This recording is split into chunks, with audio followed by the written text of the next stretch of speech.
So we talked about the wild, wild day in college football from Saturday. We did that on Sunday, but let's dive down into the 56-0 win over UTEP. Sure, it was expected, but the good, the bad, the ugly, all that and more as Tennessee heads into Vanderbilt. Your Monday Locked On Vols.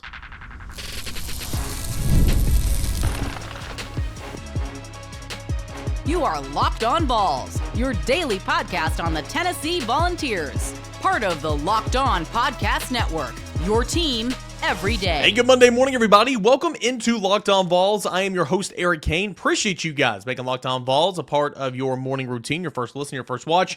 You guys know it. We are free and available wherever you get your podcasts. We are ever so close to 14,000 subscribers on YouTube. So if you're watching and haven't subscribed, please go ahead and hit that subscribe button and download us wherever you listen to your podcast. That's how we continue to get the show to grow. We are your number one spot for Tennessee news and entertainment, Tennessee football, and there's a lot to talk about right now. And today we're going to go over the big thoughts, big takeaways from the 56-0 win over UTEP. A minor little look around college football because we did that in a show late Saturday night, Sunday morning. If you haven't listened to that, go back and check it out. It should be in your feed. Scoring plays courtesy of the Vol Radio Network coming up in segment 2, and then stats and Cainer's grade to finish off a Monday show in segment number 3. And don't forget, every day is your turn to be heard. Questions, comments, concerns, whatever that may be, at _Cainer at Locked On Vols. You can find the show account on Instagram as well, or comment on the YouTube channel. We'll answer your questions on Tuesday's Mailbag Show. This show is brought to you in part by our friends over at FanDuel. New customers can place a $5 bet, and you'll get started with $150 in bonus bets if you win your first $5 bet.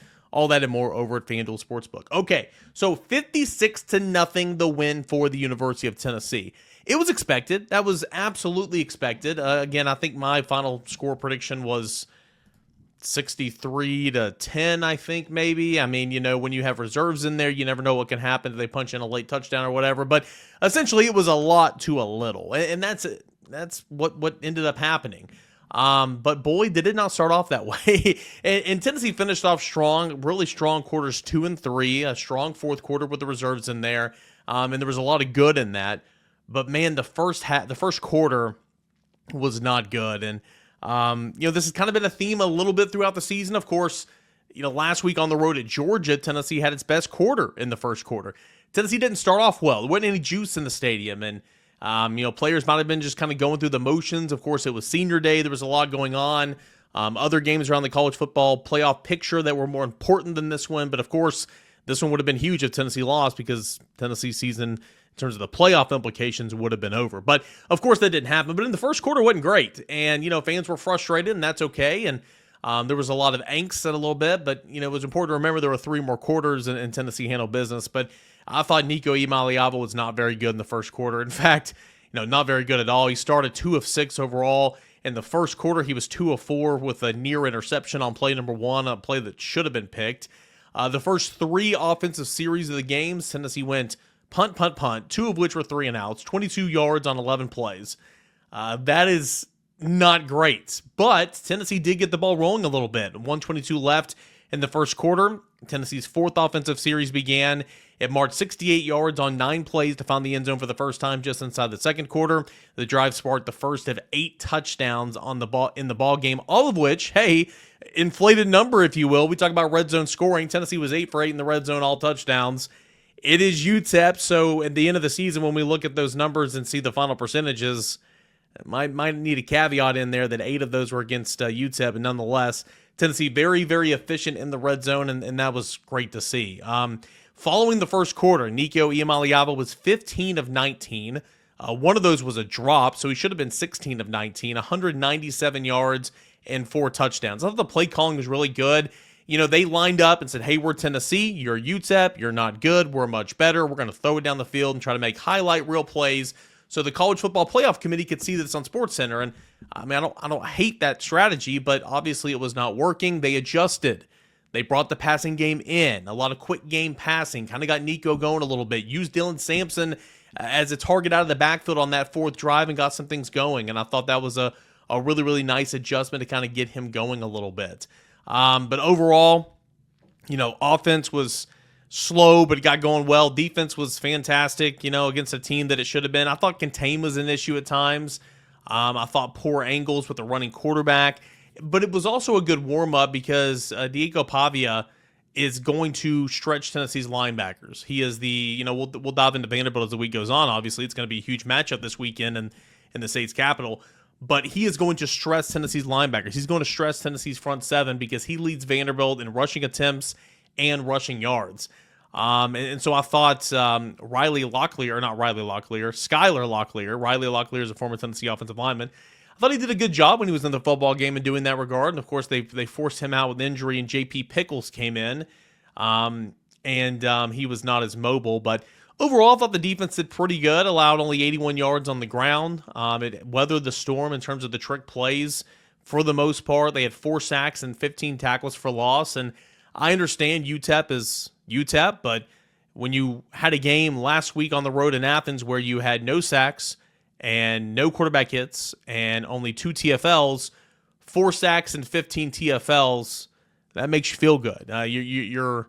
You're okay with that. You don't. It doesn't matter who the opponent is. And so I thought the secondary was really good. I mean, Jamal McCoy and Ricky Gibson accounted. Actually, the entire secondary accounted for all the turnovers because John Slaughter's picked towards the end of the game. But Ricky Gibson's tackle and man coverage, slinging the guy down, stripping the football out. Jamal McCoy's interception there, and just inside the 5-yard line.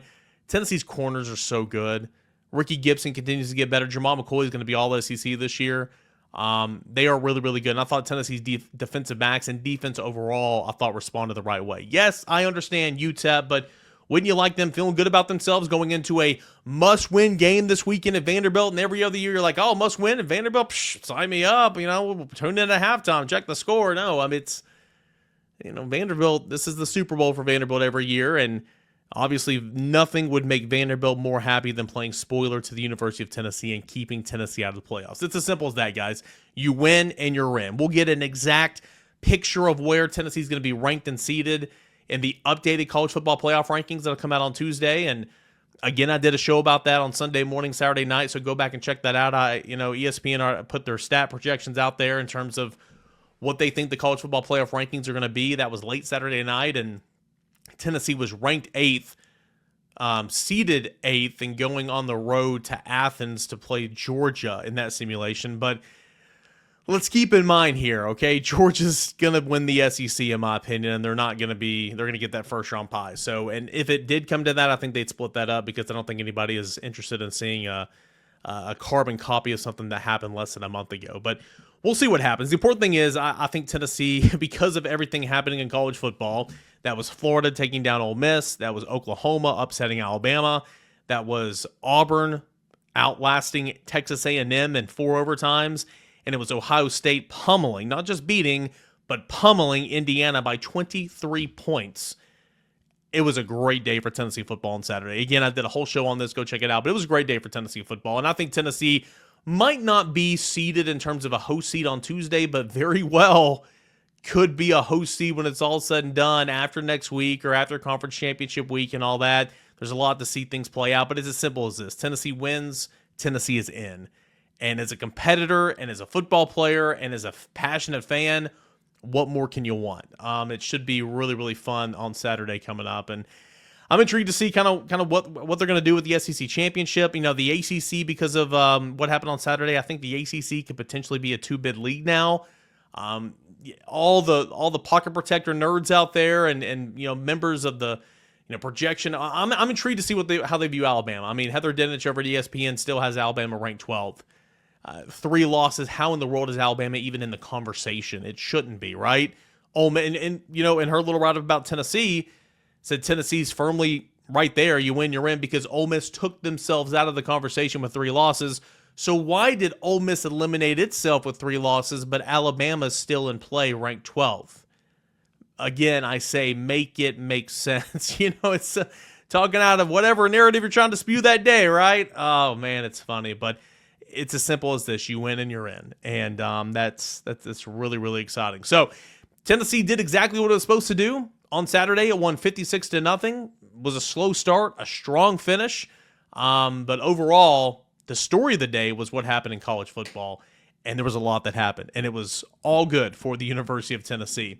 Hey, when we come back, we will take a look at the scoring plays, courtesy of the Vol Radio Network. And we'll get into stats and Cainer grades coming up next in segment number 3. All that and more as we continue on here with the Monday edition of Locked On Vols. Get ready to tackle the NFL action with FanDuel. It's America's #1 sportsbook because right now new customers can bet $5 and get $150 in bonus bets if you win. The FanDuel Sportsbook app gives you everything you need to place live bets on the NFL all in one place. So when you get a hunch in the middle of the game, you can check out the latest stats, view the live play-by-play, and so much more on the same page where you make your bet. You'll get started with $150 in bonus bets if you win your first $5 bet. That's only at FanDuel.com. Never waste a moment and never waste a hunch and make every single moment more over at FanDuel. It's America's #1 sportsbook, and it's where you can make every moment more with an official sportsbook partner of the NFL. And do want to tell you about our friends over at Team Ticker. Team Ticker is a one-of-a-kind sports sign for college sports fans. If you're watching on YouTube, over my right shoulder, you can see it right here. It is a 1.5 by 2 foot wall sign featuring the Power T that's got a cool retro-looking LED display. The display is updated daily with fresh content such as countdown to the next game, schedule, standing, stats, and news. It is a super fun way to stay connected with your Tennessee Volunteer favorite sports teams. It's a combination of design and function that gives you an entertaining, creative way to display your team pride, providing a unique connection to your favorite team. Whether it's football, men's and women's basketball, baseball, soccer, or softball, Team Ticker has got you covered. Using the content control section of the mobile app allows you to control the sports that you see with the remote control function, allows you to jump directly to any section of the content. Each sign is officially licensed, meeting high quality standards, and is assembled by hand in the United States. So Team Ticker is the ultimate addition to your Tennessee sports collection. Once you hang it on your wall, it's going to be the talk of your fellow Tennessee fans as well. And if you're looking for that one eye-catching item to showcase your team pride and gift this holiday season, go to teamticker.com and pick up yours at Team Ticker today. $50 off the holiday sale now. $50 off the holiday sale now at teamticker.com. That is teamticker.com. Hey guys, welcome back to your Monday edition of Locked On Vols. Can't thank you enough for being here, making Locked On Vols again your first listen, your first watch each and every single day. Mailbag questions will be accepted for tomorrow's show, so at _Cainer at Locked On Vols. That's on Instagram as well, and of course on the YouTube channel. Go ahead and submit your questions. So I have written permission and verbal permission to play these clips via the Vol Radio Network here on this show. Scoring plays. This is how the game unfolded for the University of Tennessee. It was a nasty, gross-looking first quarter of play, but Tennessee, for its fourth offensive possession, took over with a little bit over a minute left in the third quarter, marched down the field, 68 yards on 9 plays, and Tennessee found the end zone from who else? Dylan Sampson to get on the board and lead 7-0. Going quickly, second down, 8. Handoff, Sampson cuts into the middle of the 5 to the checkerboards. Touchdown, Dylan Sampson. A brilliant cut at the 10-yard line. Looked like he was going right. Cut it quickly back left and sharply back left. And then it was a sprint straight into the end zone for his 22nd touchdown of the season. And of course, that was a record breaker. 2 program single-season records were broken on that play, on that touchdown. And both were from Gene McEver, 1929. Yeah, those records were 95 years old. 14-yard touchdown in the second quarter. Dylan Sampson now owns a single-season program record for total touchdowns scored at 22 and points scored at 132. Again, both of those previously held by Gene McEver. 21 touchdowns, 130 points at 1929. And they only ran him 11 times and got him involved in the passing game a little bit. So, of course, he lightened the load a little bit. But none other than Dylan Sampson to get Tennessee going and get him on the board, 7-0. About 13:22 left in the second quarter. Well, a little over 5 minutes later, Dylan Sampson was on the field, but it was Tennessee's Squirrel White. They got in the end zone, capping a 4-play, 36-yard drive that was set up by that Ricky Gibson strip tackle, giving Tennessee a short field, and it was Squirrel White that found the end zone. And this is how it sounded, courtesy of the Vol Radio Network. 2 wideouts to the right, 1 to the left. Nico, play fake, coverage. Little underneath screen, pass caught at the 10, to the 5, to the checkerboard. Touchdown, Squirrel White. Little screen pass. He was the slot on the right side. Nico hitting quick, and then Squirrel was able to weave his way through their secondary and dive into the checkerboards for a touchdown. Tennessee's second of the day, and the Vols lead at 13-0. Two more touchdowns in the second quarter before the halftime break. It was Ethan Davis scoring on a belly from 1 yard out to make it 21-0. This was set up by some complimentary football. Jackson Ross pinned the punt down at the 2-yard line, a 3-and-out defensively. Boo Carter, a 18-yard punt return to the 19-yard line, and it was Davis down to the 1, and then they rewarded Davis with a 1-yard touchdown reception. Here's how it sounded. First and goal. Nico slings the pass out to the right. That's going to be a Tennessee touchdown. Ethan Davis. Swing pass to the right. Nico rolls and hits Davis into the end zone for a touchdown as Davis scores, and the Volunteers now lead UTEP 20-0. Right before the half, 59 seconds remaining in the half, James Pierce sacks freshly inserted backup quarterback J.P. Pickles. Welcome to the game. That was a huge hit as well. So 4th down, sack by James Pierce, hands the football back over to Tennessee. Tennessee marches down the field and scores with about 8 seconds remaining, 6 plays, 54 yards. Only needed 53 seconds to do it to go up 28-0. And for the first time this year, it was Brew McCoy that found the end zone, and he fed Tennessee fans cookies. 15 seconds to go, and they'll wind the clock when they mark the change. Nico gets the snap, looks, fires left, end zone. Touchdown. Was he inbounds? Yes. Touchdown, Tennessee. Brew McCoy. I don't know how Brew McCoy kept his foot inbounds as he was going along the back end of the end zone, and somehow he's able to get a foot down, and Nico Iamalieva lobbed it out there. Perfect throw, and Tennessee scores with 8 seconds left to go in the first half. It wasn't just 1 foot, Bob. It was 2 feet. That would have been good in the NFL. And, man, what a heck of a play there by Brew McCoy. You know, going in, my game day podcast over at VolQuest.com, we call it Game Quest, always do bowl predictions, and I said it is senior day. Brew McCoy is a senior. He has not scored a touchdown all season long. They're not going to get it to him once, but twice. And, hello, every now and again, a broken clock's right twice a day, right? Every now and again, I can hit one. Not 1 touchdown for Brew McCoy, but 2. Opening possession of the second half, Tennessee goes right down the field, 67 yards on only 4 plays, 7-yard pass and catch. Nico Iamalieva to that man again, Brew McCoy. Going to put it at the 7-yard line. Tennessee on this opening kick has driven it right down the field. Nico there he is. Fires end zone. Touchdown, Tennessee. As Nico connects again to Brew McCoy, his second touchdown catch of the day. And the Volunteers strike quickly on this possession here in the third quarter. It only took them about 90 seconds to score, and Tennessee now leads UTEP 34-0. I think I'm going to really, really miss something that I never really thought about until just now, but the Brew chants is like opposing fan bases are like, why are you booing your own player? No, it's not a boo, it's a Brew. Like, it's so loud and proud, and you heard it there in that call. I heard it at NC State at a neutral site earlier this year as well. I'm going to miss the Brew chance next year for sure, but I'm glad to see Brew McCoy got in the end zone not once but twice. So Tennessee, of course, led at that point in time 35-0, and Tennessee scored 28 points in the second quarter, 21 points in the third quarter. That was the first touchdown of the third quarter. The second touchdown of the third quarter went to backup tailback Peyton Lewis, and it was set up on a Boo Carter 38-yard punt return that, thanks to a penalty, moved it all the way down to the 3-yard line, and that's all they needed. Peyton Lewis, a 1 touch, 1 run, 1 touchdown, 3 yards for Peyton Lewis, and Tennessee led 42-0 at the 8:09 mark of the third quarter. Power formation, wing to the right. Nico gives to the tailback, and that's easy. Into the checkerboards goes Peyton Lewis on a 4-yard run. And Tennessee, one of its shortest touchdown drives of the season, now leads 41-0. Yeah, how's this for efficiency? 1 play, 3 yards, 4 seconds, Tennessee touchdown. Hello, complimentary football, and hello, Boo Carter. What a weapon Boo Carter's been at punt return. Goodness. Anybody that watched him in high school, and I know high school is not the Southeastern Conference. I get it. But I covered him. I covered several games that he played in, and you just knew if you cover recruiting, this dude is going to be a dang good specialist. And boy, he's turned out to be in terms of returner.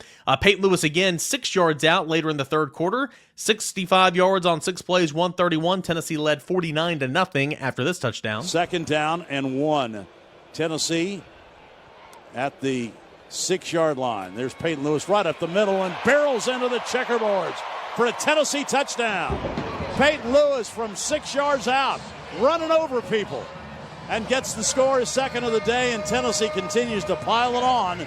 It's now 48-0 Tennessee over UTEP. Yeah, not bad when you go scoreless in the first quarter, right? 49-0. I was going back and forth with somebody, not really back and forth, but tweeted out something about the first quarter being sloppy, and they said, I don't know why you picked this team to win to score 60 points today, laughing face. And I'm like, yeah, well, I mean, UTEP's really bad, and they were a 40-point favorite, so, but I hear you, it's not going well right now. And then later on, after Peyton Lewis scored that one, I tweeted back and I said, hey, they're one touchdown away, right? I mean, talk about being efficient there in the second and third quarter. Didn't get to 63 like my point prediction was, but hey, 56-0 is not bad. The final touchdown of the day came courtesy of Cam Seldon from 3 yards out. It capped an 11-play, 44-yard drive with the backups in. Cam Seldon found the checkerboards. Offset eye, handoff, Seldon powering into the end zone. Touchdown, Tennessee. Cam Seldon from 3 yards out, and Tennessee scores in the red zone one more time today as the Volunteers now lead 55-0. Cam Seldon, his first rushing touchdown of the season. Two things real quick. Number one, because I'm watching on YouTube, I just saw the picture there that I put up when I was playing that call. UTEP's uniforms underrated. Okay. Number two, their logo might be one of the coolest logos I've ever seen in my life. So props to UTEP on that regard. I am super excited about I'm going to miss Dylan Sampson. Obviously, everybody is. Such a phenomenal player. And, because of all those treads on the tires now, he needs to go. I'll be interested to see how he evaluates that decision because according to Mel Kiper, he's just one guy, but he's been doing it since the 70s. He doesn't have Dylan Sampson as one of his top 10 backs, which is just absurd. I mean, are you kidding me? But based on where his stock is, I mean, it's a foregone conclusion he's going, right? He needs to go, especially after his usage this year. But if your stock's not going to improve any from this year to next year, would it make more sense to go back to college, make more money, and then go? I don't know. I would say that's a very slim possibility. But what my point in all this is, I'm going to miss Dylan Sampson, but I'm excited about Peyton Lewis. I'm excited. I hate that Deshaun Bishop's hurt, but it's great to see Peyton Lewis kind of develop a little bit. Great to see Cam Seldon get the football a little bit. I think Tennessee's running backs are going to be in pretty good shape, even without the All-American coming up and Dylan Sampson. Great to hear Bob Kessling on the call, his final call at Neyland Stadium, unless Tennessee hosts a playoff game, and that is very much back in the conversation. Entering Saturday was not an option. Leaving Neyland Stadium on Saturday, still slim. Going to bed Saturday night, boy, yeah, that is very much an option now. We'll have to see, but in what could have been Bob Kessling's final call at Neyland Stadium, good to hear him on the call. All right, when we come back, we'll look into some stats, into some Cainer grades as we continue on here with this Monday edition of Locked On Vols. Don't go anywhere. I want to tell you guys about my friends over at Game Time. Game Time is an app to where you can download and buy tickets to events in your area. Sporting events, concerts, comedy shows, whatever the heck's going on at the Food City Center. I'm outside of Lady Vol and men's basketball, but tickets made easy. You can buy them. You can find cheap tickets, lowest price guarantee. Where Game Time, if you find a cheaper ticket somewhere else, they're going to credit you 110% of that value if you find it in the same section. They have the most flexible customer service policy in the ticketing industry. They got all-in prices. Has a toggling feature that allows you to see the total up front. No surprise fees at checkout. And again, it's a great place to buy your tickets. It's nice, easy. It's got the most dependable customer service policy in the ticketing industry. And you can get $20 off your first purchase if you download that app, create an account, and put in the promo code LOCKEDONCollege. Again, Locked On College for $20 off your first purchase. Terms apply. Create that account, put in the promo code LOCKEDONCollege for $20 off. You can download Game Time today. Last-minute tickets, lowest price, guaranteed. Just a couple minutes left here on this Monday morning Locked On Vols. Can't thank you enough for being here. Don't forget to get in those questions, those comments, those concerns, those whatever you want to tell me at _Cainer at Locked On Vols, and of course on the YouTube channel. We'll spend part of tomorrow's show answering those questions for you everydayers, and it's one of my favorite shows of the week because I get to talk and communicate with you guys a little bit. And so looking forward to that. All right, grades are going to be pretty good. Despite the abysmal first quarter offensively, I think the grades are pretty decent in this regard. I mean, Tennessee went on. You see the overall stats here against one of one of the worst teams in FBS. Tennessee produced 460 yards total offense, gave up 230. That's not bad. Passing yards, Tennessee threw for 219, allowed 149. That's not horrible. Rushing, Tennessee rushed for 241. That's always good. Tennessee allowed 81. That's very good. Efficiency in the red zone, we already talked about it. 8 red zone trips, 8 touchdowns. That is getting her done right there. Let's see. UTEP never even got in the red zone at all. Not only was it held off the scoreboard, but it never got into the red zone. Tennessee on third downs, 6 of 12, 50%. UTEP was 7 of 18, and I do think contain, and I'll speak on this here in a moment when I get to the defensive side. I do think contain was a little bit of an issue, but good to see that the week before, because Vanderbilt's quarterback is going to stress Tennessee in that regard. So good to kind of get a little warm up. Diego Pavia is a lot better, okay, but it's good to kind of see that the week before and know, like, hey, this is coming. Third down, better watch, better contain, better not over pursue, better keep your rush lanes, all that type of stuff. Overall, I thought it was a pretty sharp day. Nico Iamalieva, he started off really bad, okay, but he responded and played just like he should against an inferior opponent. I had those numbers for you a moment ago. We started 2 of 6, 2 of 4 in the first quarter with 3 and outs and a ball that should have been picked off. He finished 15 of 19, should have been 16 of 19, because he had a drop in there from, I think it was Peyton Lewis.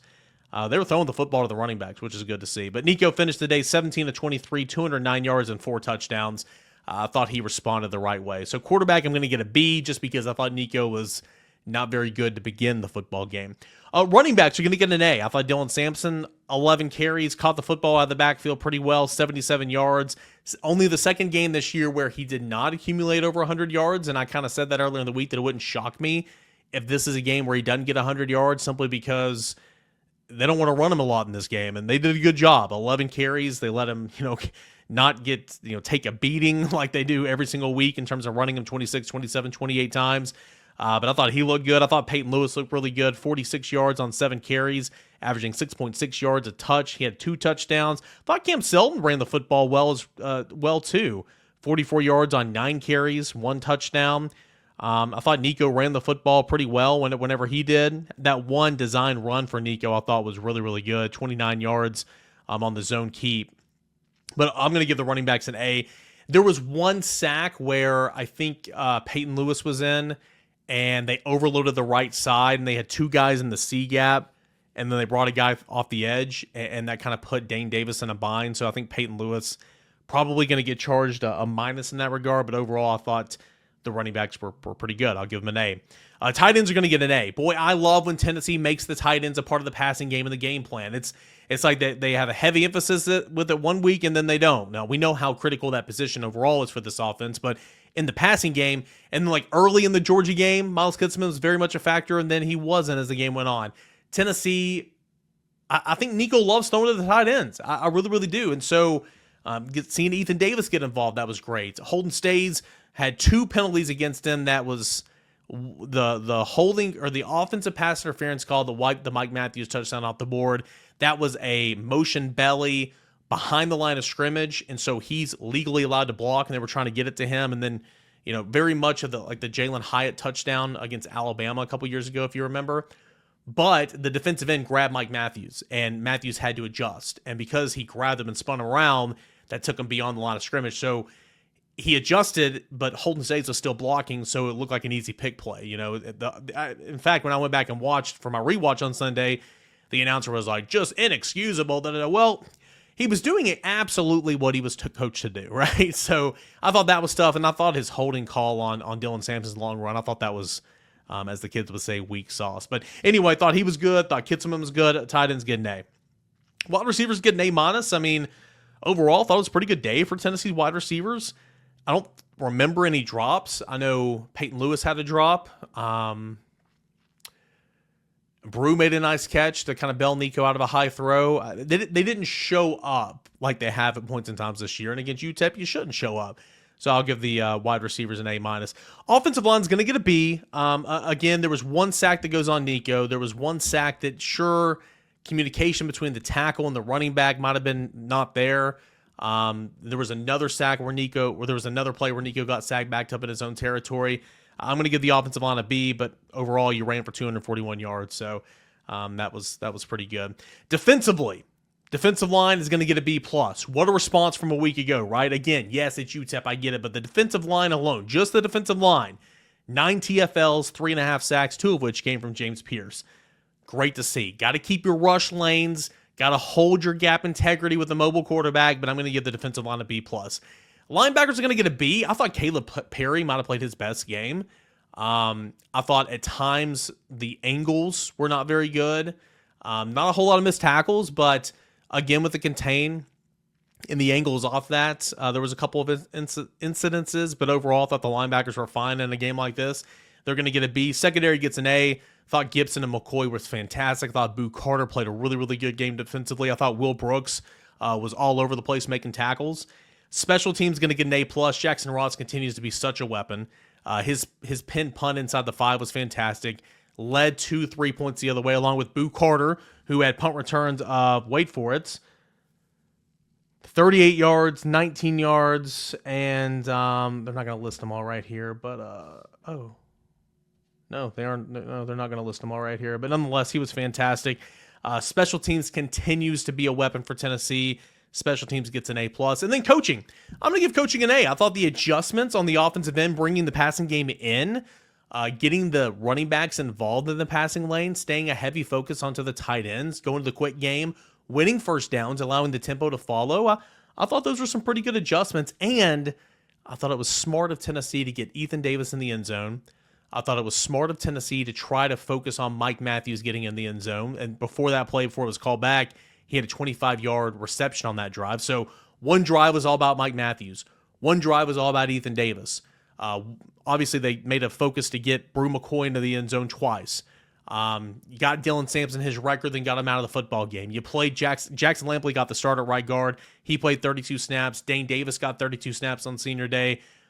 Tennessee took care of their own. I thought that was a pretty good coaching job. So I'm going to give coaching an A in this one. Yes, I know the first quarter was awful. I hear you, but you ended up beating a crappy team 56-0 in a game that you paid them to come here for. So everything went as according to plan. All right, big week coming up. College football playoff rankings coming out tomorrow night. We'll do a reactionary show on that. But tomorrow's show going to answer your questions, comments, concerns at _Cainer at Locked On Vols.